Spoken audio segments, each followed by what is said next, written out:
Trending ang napaka-supportive na girlfriend ni Ronnie Alonte na si Loisa Andalio. Dahil sa kanyang pagkatumba habang tumatalon ito sa saya. Makikita sa unang pagpasok pa lang ni Ronnie sa All-Star Basketball Games. Ay napaka-supportive na ni Loisa dahil sa pagkuha ng video nito. At sa tuwing nakakashoot nga si Ronnie, ay ito ay napapatalon at napapasigaw. Ito yung time na natomba si Loisa.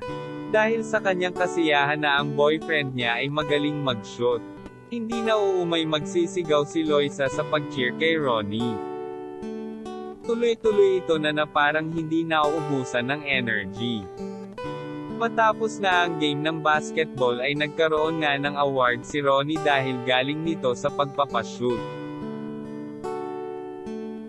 Yan lang ating chika. Mag-like, share and subscribe na kayo. Maraming salamat.